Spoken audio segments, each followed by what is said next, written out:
Ah, ¿no se había escuchado? Eh, No, no, la altura del hermano Rubén. O sea, digo, para estar en este lugar, uno se siente, digamos, como que o sobra algo o falta algo. O sobra púlpito y falta estatura. Pero bueno, gracias a Dios por estar en este lugar. eh, y la verdad que tiene algo interesante y eso sí lo veo. Qué linda que está esta iglesia, ¿eh? Qué linda que está la iglesia.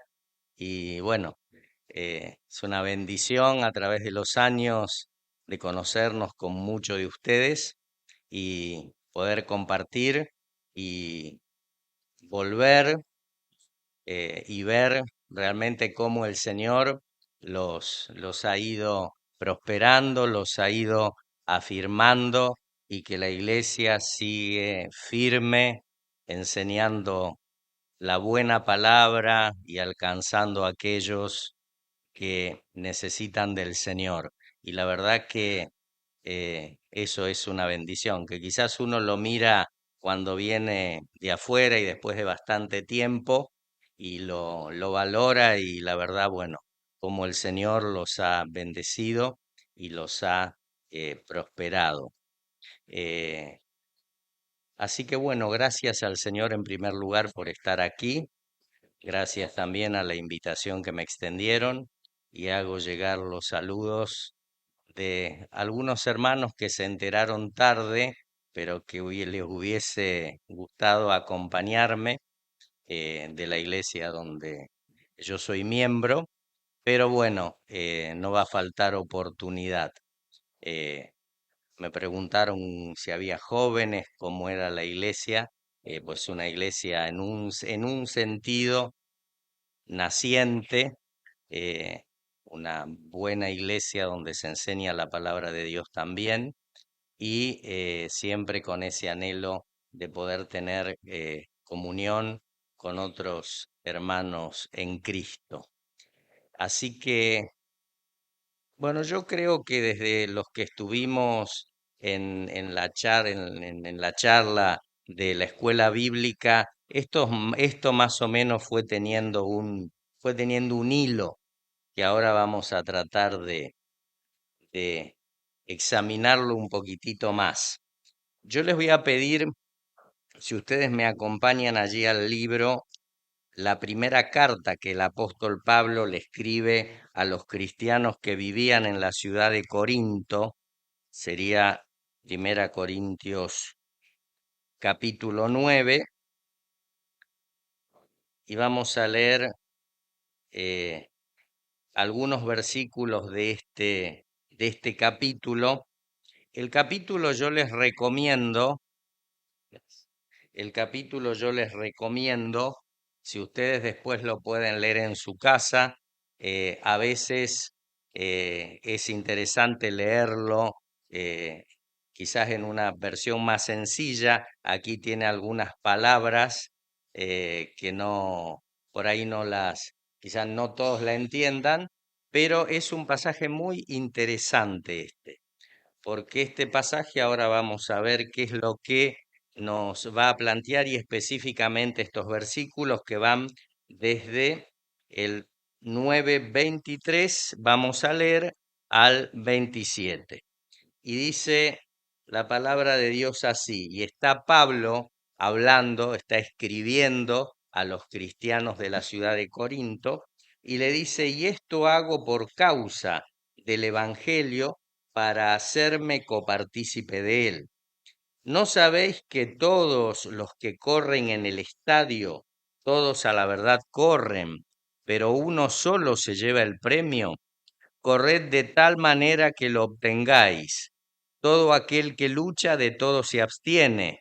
Ellos, a la verdad, para recibir una corona corruptible, pero nosotros una incorruptible.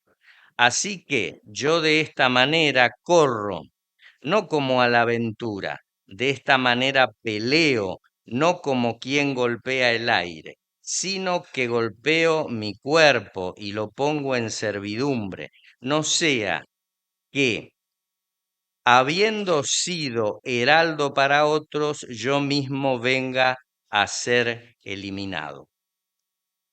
Ahora vamos a volver luego de una breve introducción sobre este pasaje y qué es lo que el apóstol Pablo está queriendo decirle a los hermanos de la iglesia de Corinto. Para que ustedes tengan una idea, si todos nos ubicamos, quizá haya algunos que son más nuevos, esta ciudad de Corinto, una ciudad muy antigua, esa ciudad hoy existe y está donde en un lugar al que todos quieren ir a pasear. Está en Grecia, ¿sí? La gente habla de las islas griegas, ¿eh? Allí estaba la ciudad de Corinto que luego desaparece y después es reconstruida. Y hoy, a unos 6 o 7 kilómetros de donde estaba esta iglesia, se reconstruye la nueva ciudad de Corinto. Ahora es interesante para poder ubicarnos las dos caras que tenía la ciudad de Corinto, para poder entender lo que acabamos de leer. La ciudad de Corinto era una ciudad muy próspera porque allí había un puerto. Allí hoy nosotros quizás ya no sería tanto un puerto, hablamos de un aeropuerto donde llegan los aviones, ¿no?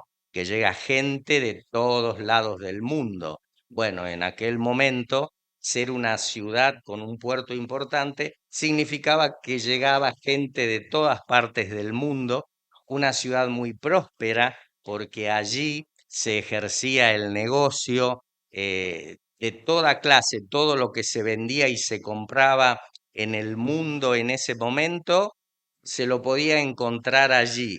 Tal es así que desde las cosas más elementales y más importantes que necesitamos nosotros, los seres humanos, también se conseguía de todo, que hay un escritor que dice que la ciudad de Corinto era próspera, importante, pero que era, dice, la ciudad de las vanidades. ¿M? O sea, allí uno podía encontrar desde lo más elemental hasta lo más superfluo. ¿Eh? O sea, y le decían que era el lugar allí, la ciudad de las vanidades. Podía encontrarse lo más importante y hasta lo más tonto para gastar plata. Bueno, el mundo no ha cambiado demasiado, ¿cierto? Esa era una de las caras de la ciudad. La otra cara de la ciudad era la cara de una ciudad totalmente corrompida. Alguien dijo que Corinto en ese sentido era la cueva de todo lo malo que uno se le puede imaginar. Y cuando uno lee esta carta, se va a dar cuenta de que realmente era así. Para que ustedes tengan una idea, yo esto lo leía en un comentario. Se cuenta, y en ese momento la gente ya concurría al teatro, y dice que había una obra muy famosa en ese tiempo que la gente la iba a ver. Y era una familia que no vivía en Corinto, la historia era esa. Y dice que entonces tenían un lugar donde alojaban gente. Y llega un señor allí y le preguntan, ¿y usted de dónde viene? Dice, yo vengo de la ciudad de Corinto. Entonces la esposa del dueño de ese hotel le dice, ah, si viene de la ciudad de Corinto, decile que no hay alojamiento, porque debe ser un pervertido sexual, un estafador, un borracho, un adúltero, un charlatán, o a lo mejor es todo junto. Eso era la obra de teatro en esa parte, para que ustedes se den cuenta el concepto que se tenía de los habitantes de Corinto. Ahora, cuando Pablo va a predicar el Evangelio y gana a muchas personas en ese lugar, ¿de dónde eran los miembros de la iglesia de Corinto? Eran de esa ciudad. ¿M? Venían con un lastre, podemos decir, impresionante.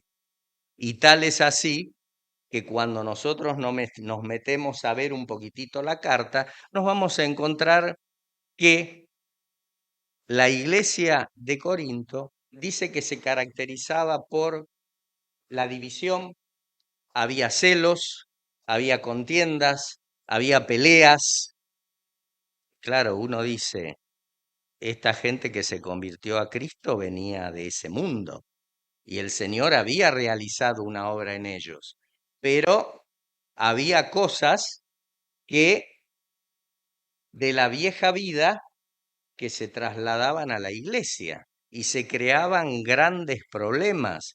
Tal es así que cuando uno lee, se encuentra que cuando los hermanos de Corinto celebraban la cena del Señor, ellos también celebraban un encuentro, algo parecido a lo que vamos a hacer nosotros después, que nos vamos a quedar todos juntos a comer. Pero ¿qué dice Pablo? Dice, yo veo que hay gente que es pobre que no tiene para comer. Hay otros que son ricos que antes de la cena comen como cerditos. Y no solo esto, sino que también se emborrachan. La verdad que es una iglesia difícil. eh, y Pablo le dice, ustedes cuando se reúnen a participar de la cena, no se reúnen para lo mejor, para conmemorar la muerte del Señor, se reúnen para lo peor. Esa era la iglesia de Corinto. En la segunda carta, Pablo dice, yo sé de que allí en la iglesia hay un miembro que comete adulterio con la esposa del padre, o sea, con la madrastra. Ah, ah, ah. O sea, hay que estar allí, ¿no?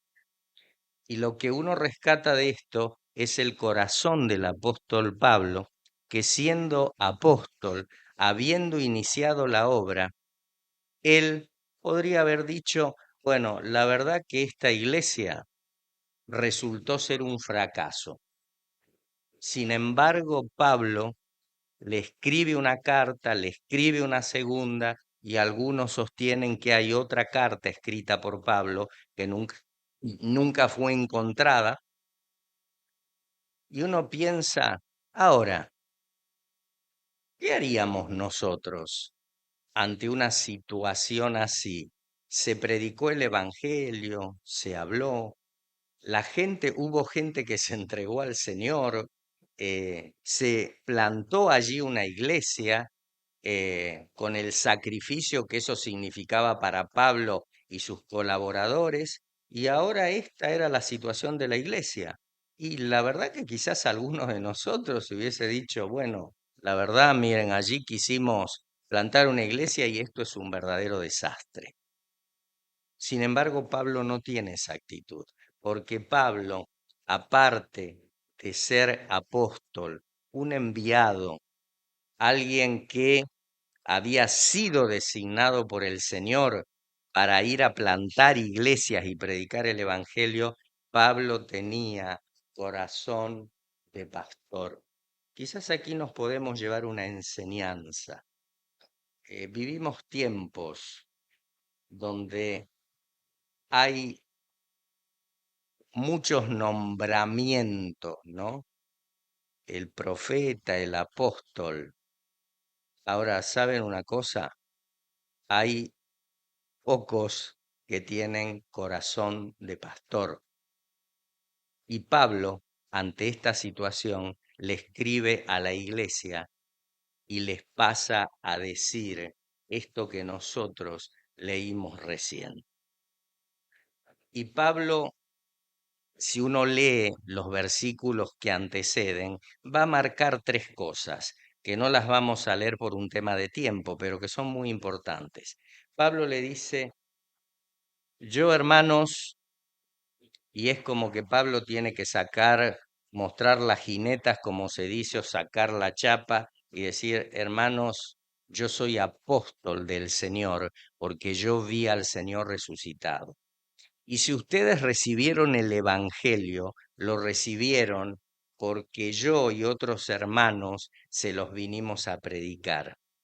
Y aparte Pablo les va a decir en estos versículos que anteceden, después ustedes léanlo en sus casas, nosotros nunca vinimos a lucrar con la fe de nadie. Tal es así que Pablo en el versículo 20 dice, yo siendo libre de todos me hice siervo de todos. Pablo está diciendo, yo me he hecho a los que eran judíos como judíos para poder llevarles el evangelio. Dice, yo a los que están sin ley, a los gentiles, también me hice como ellos para llevarles el evangelio. A los que, dice, yo estoy bajo la ley de Cristo para ganar a los que están sin ley. Dice, me he hecho débil a los débiles para ganar a los débiles. A todo me he hecho de todo para que de todos modos salve a alguno. Y hermanos, ahí hay una clave. El amor de Cristo en el corazón de una persona hace que nos convirtamos en todo, en el buen sentido de la palabra, para poder llevarle el Evangelio a todos. Lo que Pablo está diciendo aquí, yo bajé al nivel del más bajo, porque mi objetivo es llevar el Evangelio. Interesante, ¿eh? Con lo que hablábamos a los que estuvimos esta mañana. Para Pablo, ¿cuál era el objetivo? Odiado por su propio pueblo, porque él había aceptado a Jesús como el Mesías, no querido por el imperio romano. Y Pablo, la verdad que tenía una preparación como que se podría haber acomodado en algún lugar, buscar algún puesto, algún reconocimiento. Sin embargo, Pablo la tenía clara. Yo me he hecho a todos, pobres, ricos, judíos, no judíos, me bajé con un solo objetivo, llevar el evangelio a esas personas para ver realmente y poder ver con mis ojos que se salven. Y él tuvo frutos, porque había habido un fruto interesante. Entonces, ahora él dice, en el verso 24 vamos a entrar en el pasaje. Dice, ¿no saben ustedes que todos los que corren en un estadio corren por un premio? Aquí hay una cuestión que es interesante saberla. En esta ciudad se hacían unos juegos atléticos, de gimnasia, eran los famosos juegos ísmicos que se llamaban. Entonces Pablo toma, y qué interesante, ¿no? Tomar siempre cosas, cuando explicamos y enseñamos el Evangelio, cosas que la gente pueda entender. Y vaya si estos habitantes de Corinto y los integrantes de la iglesia conocían. Esto se hacía todos los años y allí era un movimiento de gente de todo el imperio romano, de atletas que venían a prepararse para correr esos juegos. Y entonces él allí, tomando esto, les dice, ustedes no saben que los que corren en el estadio, todos a la verdad corren. Dice, pero solo uno se lleva el premio. Corred de tal manera que lo obtengáis. Aquí lo que Pablo va a hacer en estos pocos versículos es un llamado a la iglesia, a cada miembro de la iglesia, para que cada uno de ellos crezca a semejanza de Cristo. Es cuando decimos, bueno, crecemos en santidad, crecemos en la semejanza de Cristo. Y Pablo, ante este desorden que había, toda esta confusión en la iglesia, Pablo no dice, bueno, yo la verdad que acá ya no tengo más nada que hacer, me retiro y bueno, yo, Señor, el esfuerzo lo hice. No, no, Pablo les va a redoblar y los va a desafiar y les va a decir, ustedes tienen que crecer. Y hay que crecer bajo algunas condiciones, porque Pablo va a decir, yo no ando en el camino del Señor a la aventura, ¿eh? A mi suerte. Un día estoy con el Señor, otro día no estoy. Dice, yo no golpeo, no doy golpes en el aire. Dice, sino que someto mi cuerpo para que mi cuerpo, todo mi ser, sirva a los intereses de Cristo. Y lo que vemos aquí es ese llamado que Pablo tiene para con la iglesia. Si estamos en el camino del Señor, no tenemos otra alternativa ni nos podemos conformar con menos. Tenemos que crecer en Cristo, tenemos que madurar y eso era lo que la iglesia estaba necesitando. Y Pablo de esta manera sencilla, pero firme, le está diciendo a estos hermanos, bueno hermanos, si nosotros queremos estar en el camino, bueno, tenemos que correr de manera disciplinada. Y el apóstol Pablo aquí tiene unas palabras que a mí me gustan mucho cuando le escribe a los filipenses y las vamos a leer porque yo creo que esto se entiende sin mayor explicación. Pablo le dice a los cristianos de Filipo, no es que lo haya alcanzado ya, ni que yo ya sea perfecto, sino que prosigo para ver si logro hacer aquello por lo cual fui también asido o tomado por Cristo. Hermanos, yo mismo no pretendo haberlo ya alcanzado, pero una cosa hago, olvidándome ciertamente lo que queda atrás y extendiéndome a lo que está delante. Prosigo a la meta, al premio del supremo llamamiento de Dios en Cristo Jesús. Este es un llamado claro a que como cristianos y como en aquel momento estos hermanos de la iglesia de Corinto debían responder al Señor, y era creciendo, creciendo, creciendo cada día más en la semejanza de Cristo. Y esto, y Pablo aquí, porque uno dice eso, y Pablo dice algo muy sabio en este pasaje. Hermanos, no es que yo lo haya alcanzado. En un lenguaje del día de hoy, podríamos decir, no, hermanos, yo no soy ningún superado, ¿eh? Yo no soy ningún superado. Pero yo sé que tengo que crecer, dice Pablo, porque Dios quiere eso para mí. Entonces, ¿qué hago? Me olvido lo que está atrás, miro para adelante y si yo enfoco bien los ojos de mi alma y de mi corazón, adelante tengo a Cristo. ¿Mm? Algo habíamos comentado esta mañana. Cuando sacamos los ojos de Cristo, cuando los discípulos que iban en la barca empezaron a mirar para otro lado y dudaron, y empezaron a, a desesperarse. Y Pablo les está diciendo precisamente esto, ¿no?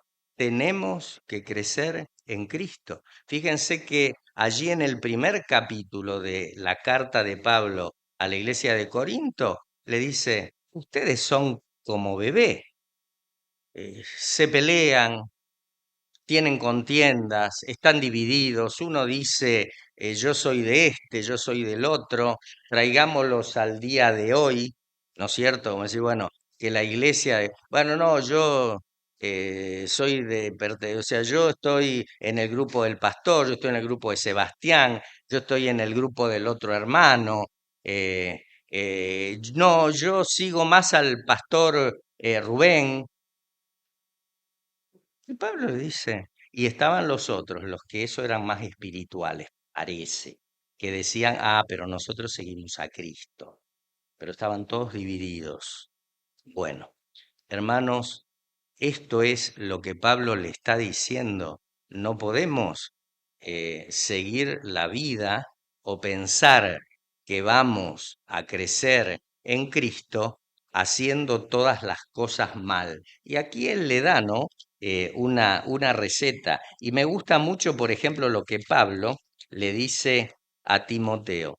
Y me llama siempre la atención la sencillez con que Pablo escribe y enseña, ¿no? Le dice a Timoteo, Timoteo, tú pues sufre penalidades como buen soldado de Jesucristo. Primera aclaración. Mira, Timoteo, si vos querés estar en el camino del Señor, esto va a tener algunas penalidades y sufrimientos. ¿Mm? Interesante. Venga que el Señor le va a dar todo lo que usted necesita. Y si quiere el auto verde, se lo va a dar verde. ¿Mm? Venga por el milagro. Venga por, ponga 100 que el Señor le va a dar 1000. Hay una diferencia con esto. Porque cuando Pablo le escribe a Timoteo, le dice, mira, yo, Timoteo, te voy a decir una cosita. Como soldado de Cristo vas a sufrir penalidades. Bueno, lo dice acá. eh, no es difícil de entender. Dice, ninguno que milita se enreda en los negocios de la vida a fin de agradar a aquel que lo tomó por soldado. ¿Mm? Aquí aparece una palabra, ninguno enreda en los negocios de la vida. Nosotros estamos en el mundo, pero no somos del mundo.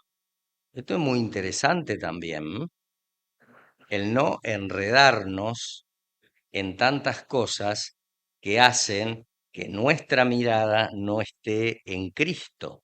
Y entonces aquí le usa tres ejemplos sencillos, maravillosos, de los cuales en esa época y ahora lo entendían perfectamente bien. Dice, a fin de agradar a aquel que lo tomó por soldado.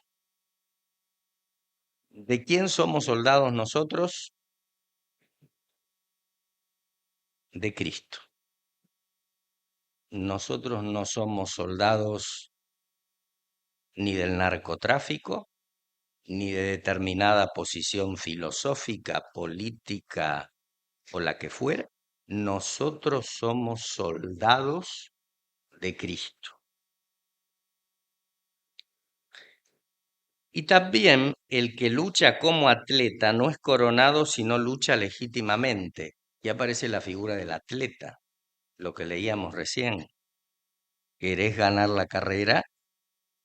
Bueno, hay que prepararse, hay que disciplinarse, hay que tomarlo en serio. Y después termina mencionando, dice, el labrador para participar de los frutos debe trabajar primero. Yo conozco una historia de allí de Soldini, donde un hombre tiene un campo grandísimo. Es un capital en hectáreas extraordinario, pero el hombre vive en una miseria terrible. Entonces uno dice, qué contradicción. Y él a mucha gente le ha dicho, no, porque a mí no me gusta trabajar. Claro, se puede tener el campo, pero se puede no gustarnos trabajar el campo. Y aquí Pablo dice algo, como decimos comúnmente, para salita de cuatro, ¿no? Que el labrador, para participar de los frutos, va a tener que trabajar primero. Y eso le está diciendo Pablo, en este caso a Timoteo, Y lo tomé porque yo creo que se aplica perfectamente bien a lo que nosotros venimos diciendo.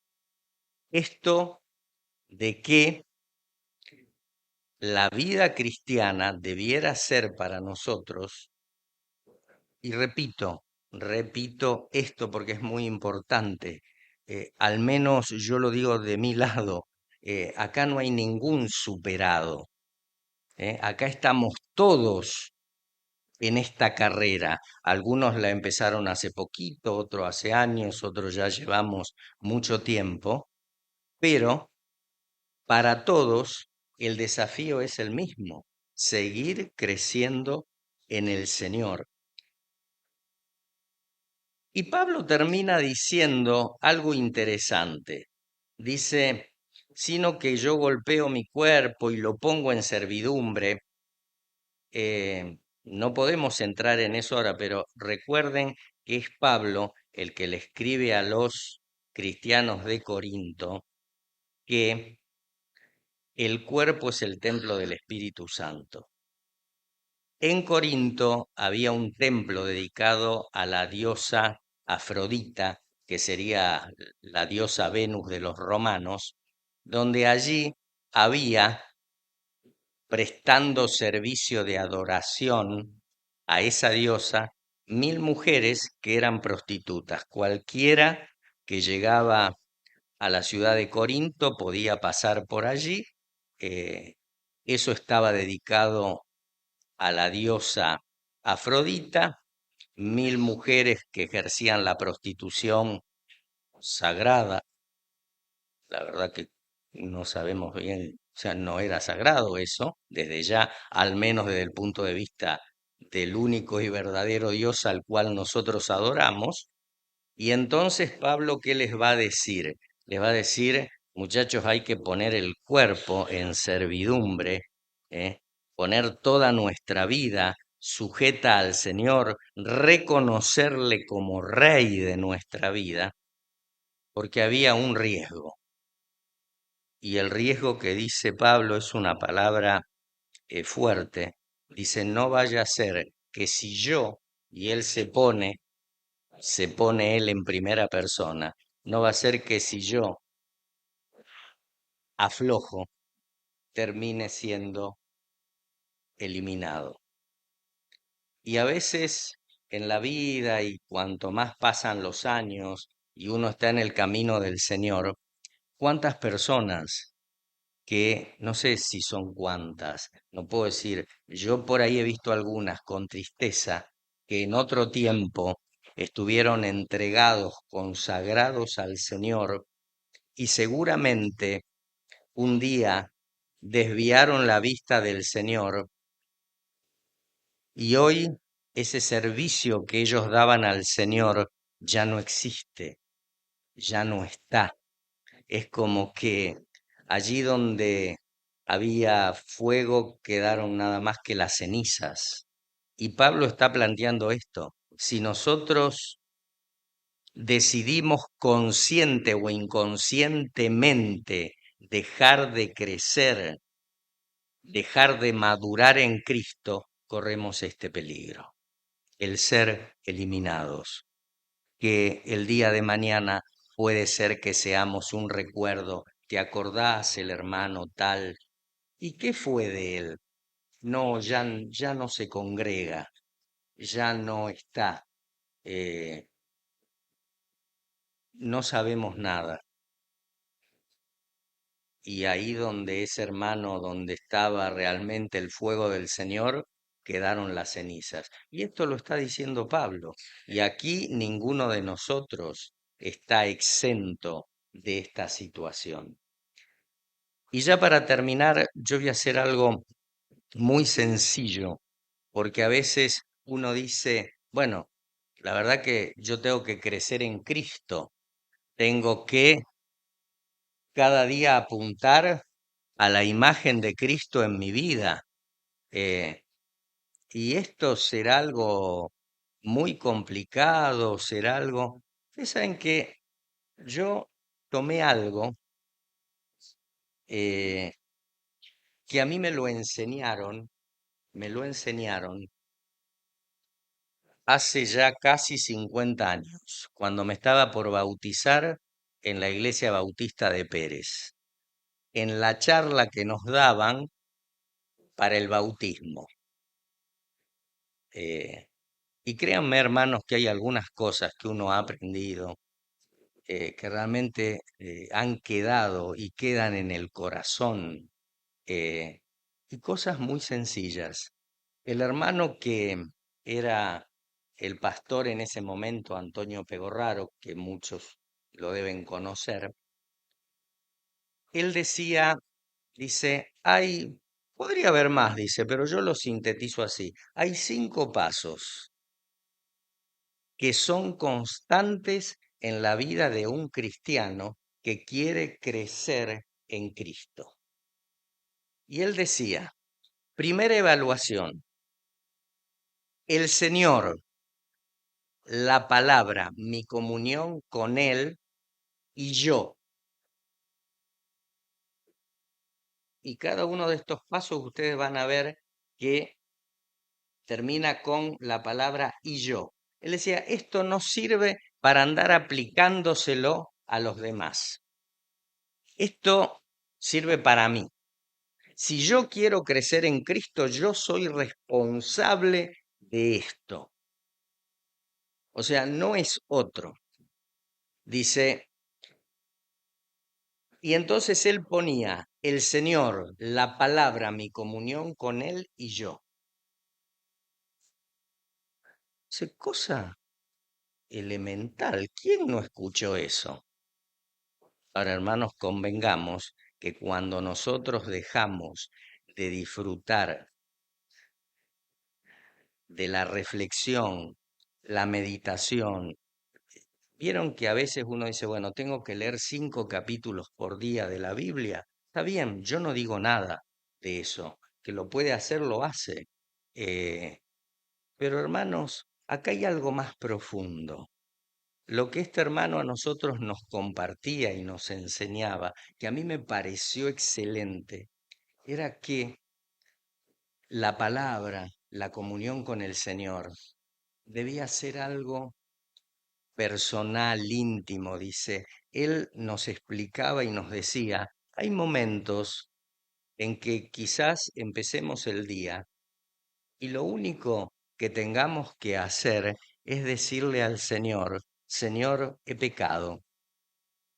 Dice, acá no estamos hablando de cosas automáticas. Bueno, y ahora entonces oro por esto doy gracias. Alabo, Señor, gracias. No, no, dice, acá no hablamos de cosas automáticas. Acá no hablamos de estar rezando. Acá hablamos de tener comunión con el Señor. Dice, donde en esos momentos personales de intimidad con el Señor habrá veces que confesar nuestros errores y pecados, otras veces alabar a Dios y bendecirle, otras veces orar por las necesidades de la familia, de la iglesia, pero que eso sea en nosotros una actitud diaria. Señor, eh, no vengo como un religioso, vengo como un hijo tuyo. Hablame, enseñame, decime. eh, y hay un pasaje muy lindo que es muy sencillo. Salmo 73, 28. Dice, el acercarme a ti, Señor, para mí ha sido el bien. Bien, hermanos, ahí hay una perlita para crecer, comunión, intimidad con Dios. El segundo paso que él nos enseñaba era el Señor, mi familia y yo. ¿Mm? Y yo.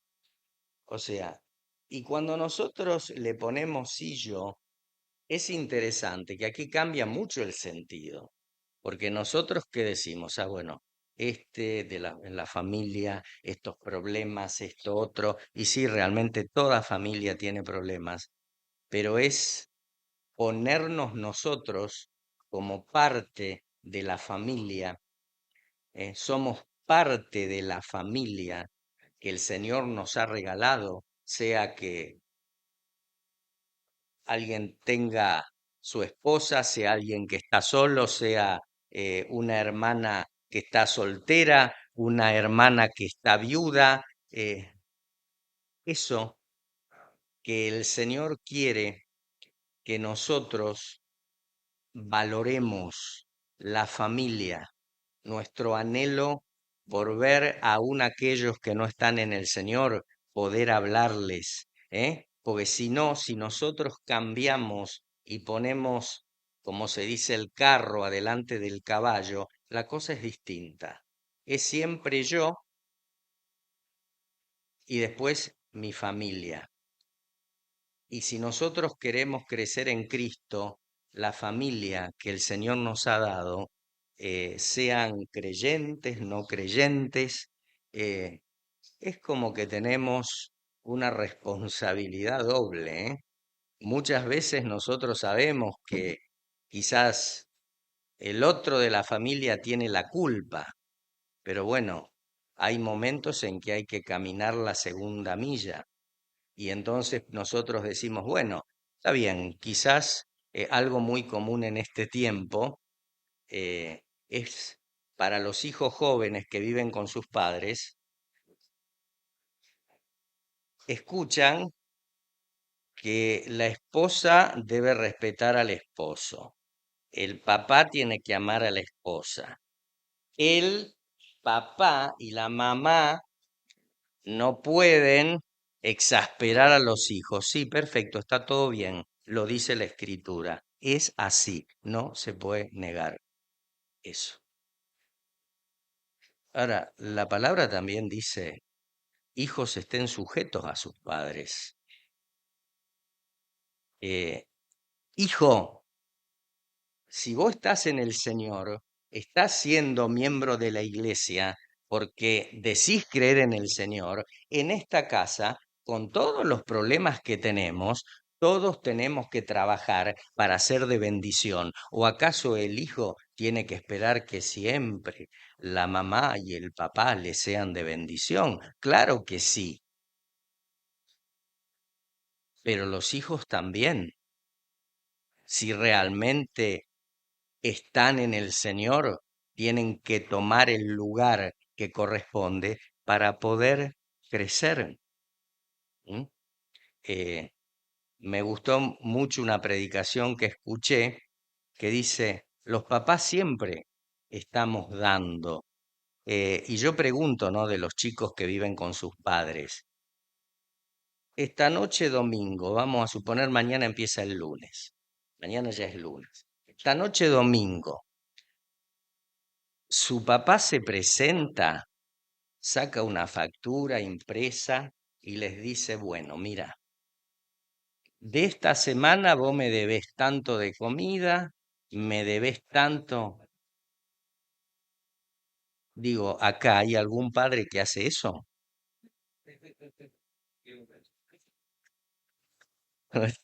Digo, nadie hace eso con un hijo, ¿eh?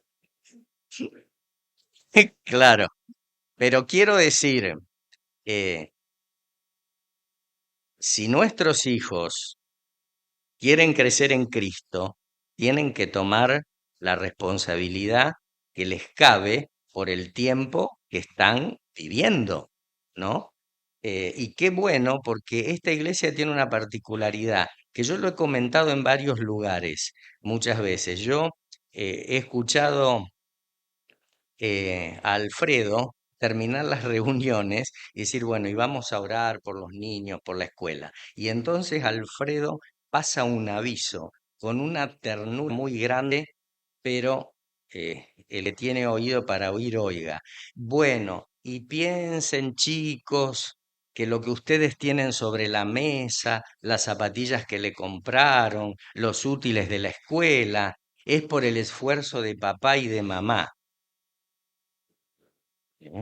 Es dulce, pero si nosotros lo analizamos bien, tiene un mensaje, como dicen, mensaje subliminal.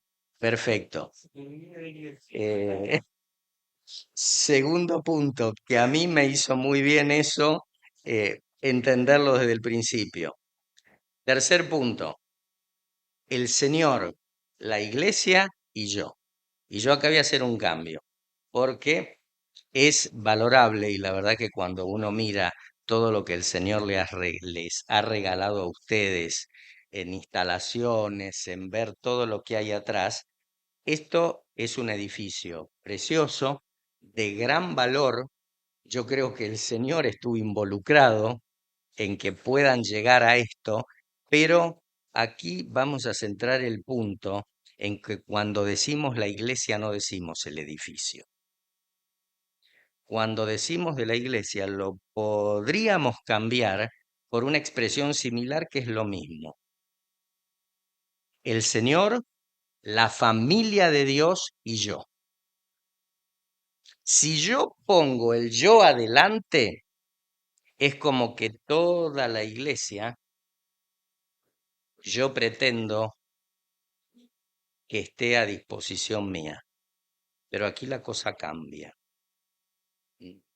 Cuando yo pongo el Señor, la familia de Dios y yo, esto me está llamando a una profunda reflexión de lo que es la iglesia. ¿Y saben cómo nosotros podemos llegar a entender esto? Dice, jamás vamos a valorar a la familia de Dios, a la iglesia en la cual el Señor nos puso. Jamás vamos a valorar a la familia de Dios de la cual somos miembros a menos que miremos a la iglesia como el Señor Jesús la miró. ¿Y saben cómo la miró? Como dice allí, y este lo vamos a leer en Efesios, no lo busquen si quieren, pero yo se los leo. Cristo amó a la iglesia y se entregó a sí mismo por ella. Hermano, cuando nosotros ponemos atención en este versículo, hay muchas cosas que si nosotros realmente esto lo entendemos, ya no vamos a hacer o vamos a tener mucho cuidado en hacer o en no hacer cuando somos parte de la iglesia. Hermanos, la iglesia para Cristo, Cristo amó a la iglesia y se entregó a sí mismo por ella. Entonces, una reflexión muy breve. Cuando nosotros estemos sacando la mirada del Señor y poniendo mucho la mirada que en la iglesia, que esto, que de aquí, que de allá, hermanos, yo no tengo otra cosa que decir que lo que dice acá. Cristo amó a la iglesia y se entregó a sí mismo por ella. Entonces, conclusión, y volvemos a decir, para salita de cuatro. Si Cristo amó a la iglesia y se entregó a sí mismo por ella, si yo soy miembro de esta iglesia, ¿qué debiera hacer? Amar a la iglesia. Bien, uno puede y está muy bien y que vayamos a estudiar y vayamos a... hoy tenemos internet y podemos hacer cursos y hay teólogos extraordinarios. Pero esto es fácil. Cristo amó a la iglesia y se entregó a sí mismo por ella. Entonces la pregunta, como si estuviéramos en un examen o como cuando a nosotros nos daban la charla para el bautismo, ¿qué debiéramos hacer nosotros con la iglesia? Amarla. Listo. Es así de sencillo. No hay otra alternativa. Es allí en la iglesia donde aquellos talentos que Dios me concedió y los dones que Dios me dio, yo los puedo utilizar para bendición de otros. Eh, porque eso también es muy importante.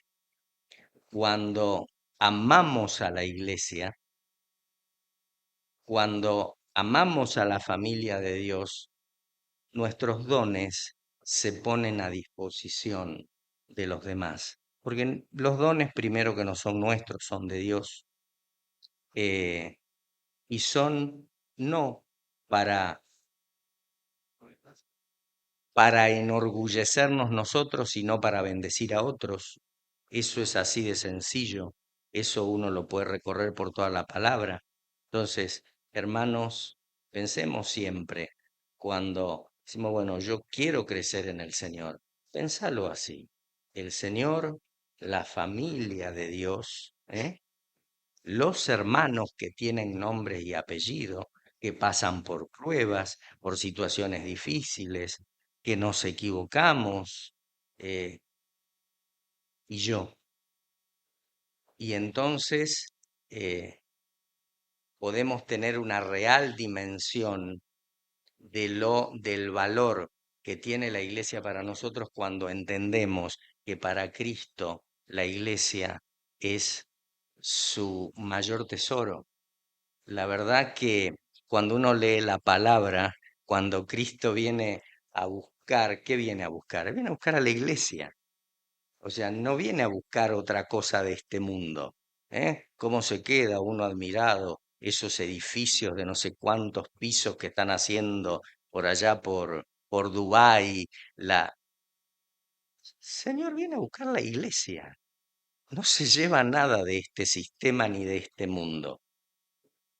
Y por último, yo creo que cada punto daría para mucho más, para tomar versículos, pero son importantes como para tenerlos en cuenta al menos. El Señor, mi testimonio y yo.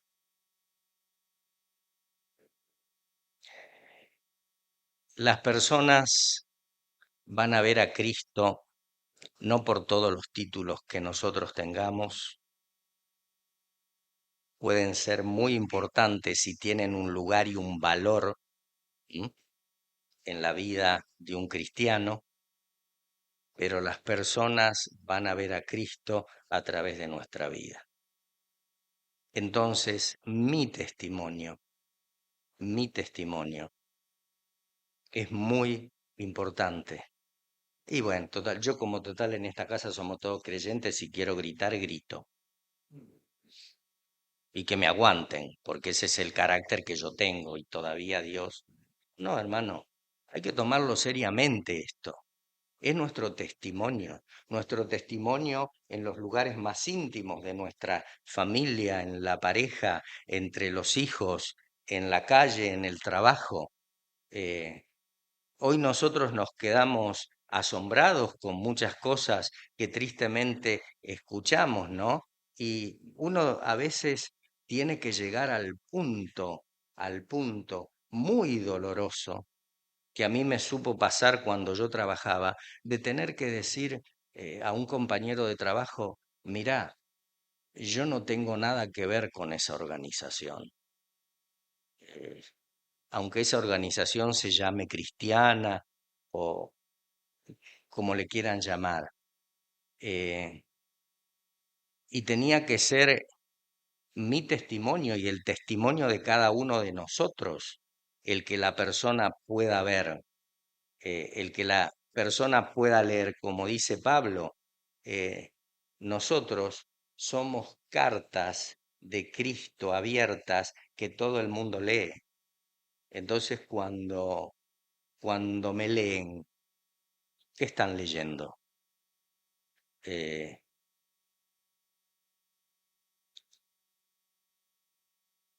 yo creo que esto es algo de lo cual nosotros decimos estamos llegando a fin de año y hacemos un balance.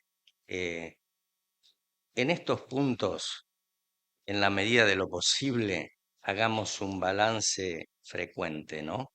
Eh, un balance, diría yo, constante. Mi relación con Dios, eh, el amor por la palabra de Dios, mi familia, mi testimonio dentro de mi familia, el valor que yo le doy a la iglesia, eh, los dones, los talentos que Dios me dio utilizados para el bien de los demás. Y por último, mi testimonio. cosas tan sencillas. Todo lo que después podamos aprender de la palabra de Dios siempre va a ser muy bueno para poder enseñar la palabra de Dios como corresponde, y más en estos tiempos. Pero estas cosas, que son muy sencillas, como yo miraba, digo, pensar que esto era una conversación eh, de un pastor con un grupo de personas o de jóvenes en ese momento, excepto un hermano que ya era más grande, que estábamos iniciando nuestro camino en el Señor. Y él remarcaba, hay 5 puntos sobre los cuales siempre tenemos que estar vigilando. Después, gracias a Dios, si tenemos 5 dones, 3 dones, un don, si tenemos un doctorado en teología, si fuimos a estudiar al seminario, gracias a Dios por todo eso, porque eso es útil. Pero no vaya a ser que todo eso nos haga olvidar de los pasos esenciales, de las cosas esenciales de la vida cristiana. Y termino dejando algo que también lo leí y me gustó. La iglesia de Corinto era una iglesia grande, todos están de acuerdo en que había mucha gente que se había convertido. Y el hermano que escribía esto decía, una iglesia siempre debe evaluar la cantidad con la unidad y la calidad. Otra cosita muy sencilla que para mí fue una perla, ¿no? La cantidad en un mundo eh, tan ambicioso de cosas ampulosas y grandes, y Dios, por supuesto, dice que Él quiere que todos vengan al conocimiento de la verdad. Pero fíjense, ¿no? ¿Qué pasaba en Corinto, en esa iglesia? Eran muchos, pero ¿qué faltaba? Cantidad había, pero ¿qué faltaba? Faltaba unidad y faltaba calidad, faltaba crecimiento en Cristo. Y esas 3 cosas son 3 elementos que siempre debemos tener en cuenta a la hora de evaluar el funcionamiento de la iglesia. La cantidad debe ir siempre acompañada de la calidad y de la unidad. Tal es así que el Señor dijo que que nos preocupemos por guardar la unidad del espíritu, y dijo, cuán bueno y hermoso es que los hermanos habiten en armonía. Bueno, Dios les bendiga, eh, y la verdad que un gusto el poder haber compartido este momento con ustedes. Si les parece, terminamos orando porque está la cena o no sé cómo lo hacen ustedes. Ah, cierto, está bien, está bien.